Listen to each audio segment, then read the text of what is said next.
After securing the aid of the Knights of the Black Sword, the party leaves the Care and begins searching the town of Caerdinival for clues of the whereabouts of a supposed Dwergar camp nearby. The adventurers believe this camp is where they will find Zardarok Sunblight's lone remaining son and hope to confront him and gain information about the Dwergar's upcoming attack on Bryn Shander, the 10 town's capital and its largest settlement. After searching for some time, the party comes up empty. They decide to commune once again with the Dwergar goddess Deep Dwera to ask for any sort of lead. Discovering that the Dwergar they've been looking for had already left the area to join up with the main assault force. With this intel in mind, they debate on what their next move should be, deciding their time would be better spent returning to Bryn Shander and helping the town prepare for the coming battle. The party gather close and use their stone of teleportation to port back to the capital in an instant. Their visions fade and reality bends around them. Then they suddenly find themselves in Bryn Shander's town hall meeting room. As they regain their senses, the party realizes they're sitting atop a table in the middle of an ongoing meeting. An awkward silence ensues for a moment. Then they hop off the table and greet those in the room. Among them are head speaker Devessa Shane and the wizard Talark Illisim. They inform the party they were just talking strategy for the defense of the town and ask the adventurers if they were able to gather any more information about the Dwergar's attack while they were away. Truthfully, they hadn't learned much more since the last time they had contacted Talark just a few days ago, but they shared what information they could and helped formulate a plan that they hope will give the town its best chance at surviving the coming onslaught.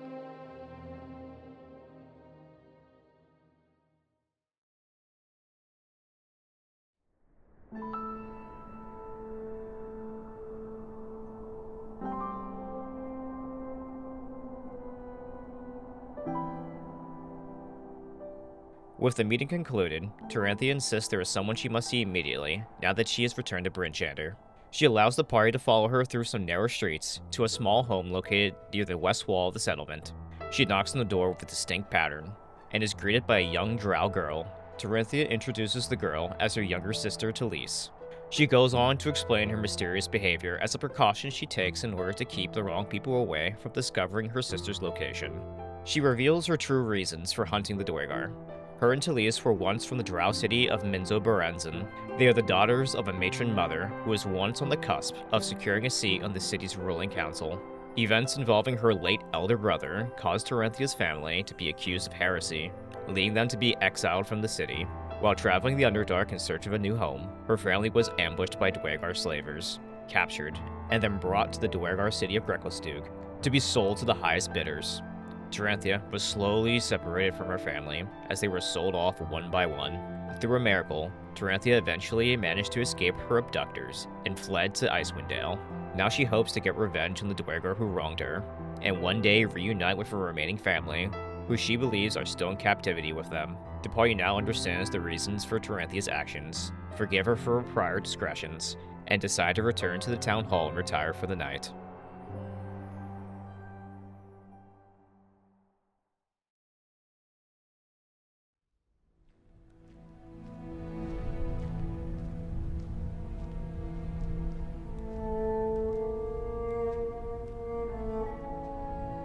Morning comes.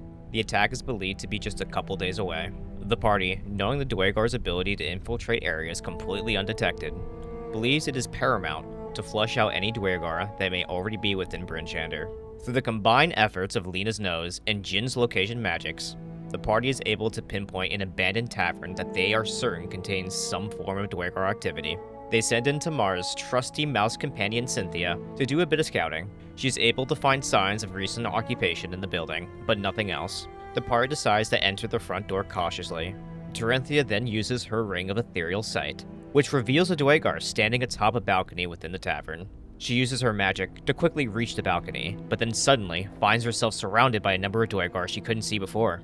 Thinking quickly, Lena shifts into her wolf form and races up the stairs to help Taranthia. Fighting broke out. From below, Zero started firing arrows, and Tamar shoots beams of energy and uses his necrotic magic against the Dwergar.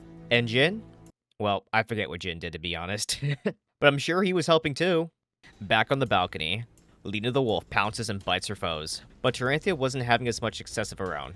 Chairs and tables restricted her blade swings, not many of her strikes landing on their intended targets. Dwergar literally launching themselves at her, eventually causing her to fall off the balcony and landing hard on the floor below. In the end, the party was victorious, But before finishing off the last remaining Dwegar, they decide to incapacitate and tie him up.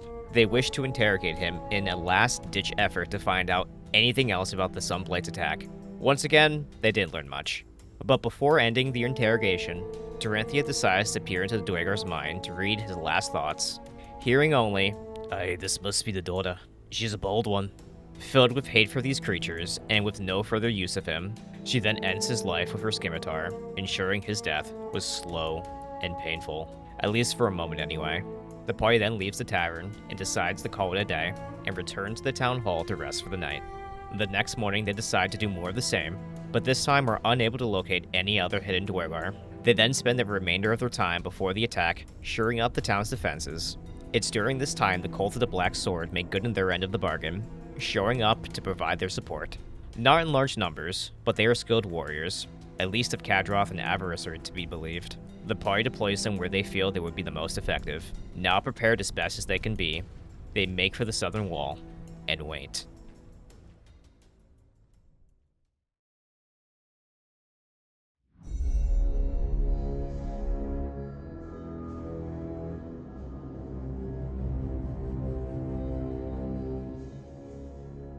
The forces of Brynchander wait at the ready anxiously. Hours pass, and then they see it. A massive army of Dwegar are marching towards the town, but they pale in comparison to what they see next. The party was aware of some sort of weapon, but they never expected this.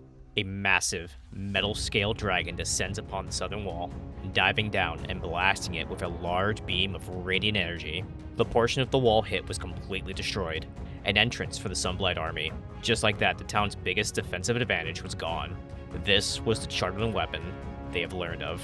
Both forces began engaging, but the party knows they cannot win this day if the dragon is not dealt with. As the dragon is about to make another pass of destruction, they decide it is time to use their Stone of Call Blizzard.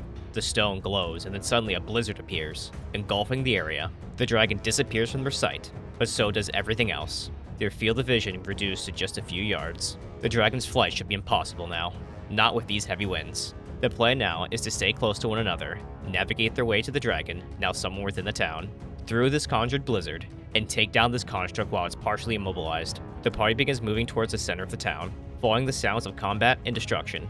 As they get presumably closer to the dragon's location, they are suddenly attacked by a group of drow. This was extremely unexpected. The group unaware there were drow among the ranks of the Sunblight clan. The drow were fierce fighters, but even caught off guard, the party managed to dispatch them with minimal injury. Taranthia then cast invisibility on herself in order to remain concealed and scout ahead of her comrades. Moments later, she finds it. The dragon, now grounded, appears through the blizzard, fighting some of the town's forces. She begins making her way back to the group, and then suddenly, the snowy veil disappears. A dome-shaped clearing in the middle of the storm forms. The party can see the dragon and the area around it clearly now. Perched atop of a few buildings are some Black Sword cultists, who appear to be responsible for this anomaly using some sort of magic. The dragon suddenly pulses a radiant energy and incinerates all the soldiers around it. Taranthia grows impatient and breaks her shroud, launching a ball of fire at the dragon. She has its full attention now, and the construct again begins to glow. It fires back with a blinding beam of energy, hitting Taranthia and obliterating an entire building behind her. The rest of the party rushes in. The fight begins. Cyril expertly fires precision arrows at the dragon, desperately trying to find a weak spot. Alongside him is Tamar, who begins firing devastating Eldritch Blast, trying to chip away at its metallic armor. Lena charges in her polar bear form, ready to draw the construct's attention away from her friends. And Jin stands vigilant, preparing to render aid with his healing magics and dish out some damage of his own with his trusty glaive. Lena reaches Taranthia and the dragon. She bites and claws at the dragon with all her might, but the dragon proves to be resilient. Taranthia regains her composure after being hit by the powerful beam. She is very wounded and decides to cast Dimension Door to quickly gain distance and cover from the construct. From her new position, she begins firing as many fireballs as she can at her foe, being careful not to catch Lena in her spell's blast. The dragon hits Lena with a few attacks of its own, and suddenly she finds herself forced out of her bear form, now fully exposed as a half-elf. The fighting continues for some time. Back and forth, the party and the dragon go, trading Radiant Blast and Tail attacks for arrows, fireballs, Eldritch Blast, and Glaive Thrust. Lena, unable to retreat to safety, is knocked unconscious after sustaining heavy injuries. This fight needs to end. The dragon becomes more and more damaged. Finally, with one last ball of fire, the party's foe begins to glow and suddenly explodes. A shockwave of energy releases and then fades, Charterland falls from the sky. They did it. The dragon is defeated. The party rushes to Lena's aid and stabilizes her. Devastation everywhere. But the battle is not yet won.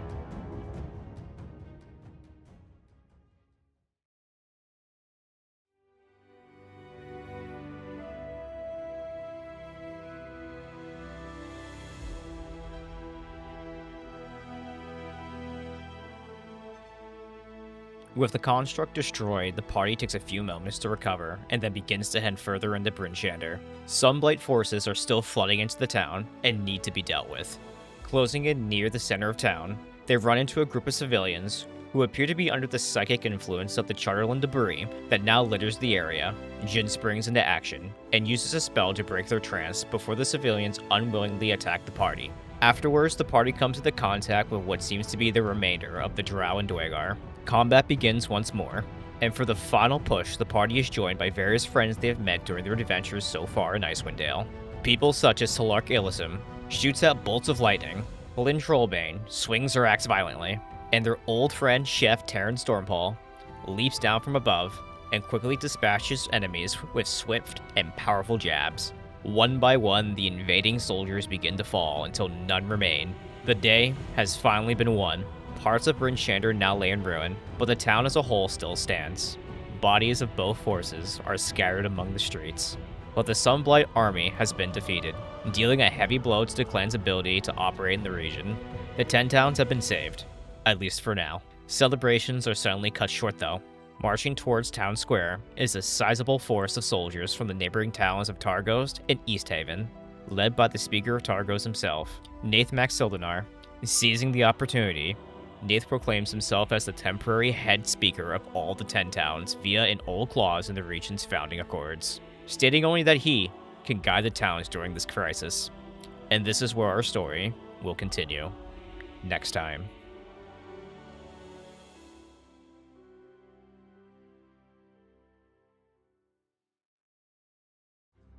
People of Bryn Shander, today we stand among the ashes of yet another tragedy, another failure of leadership. I, Nath Maxildanar, Speaker of Targos, assume the mantle of steward of the 10 towns. What you have been saying is hilarious. You have been the one playing petty political power games. Remind me, your method of stopping it was to sacrifice your own townspeople to it. And has that stopped the Endless Winter? And I also wonder if your people have realized that your sacrifices are rigged.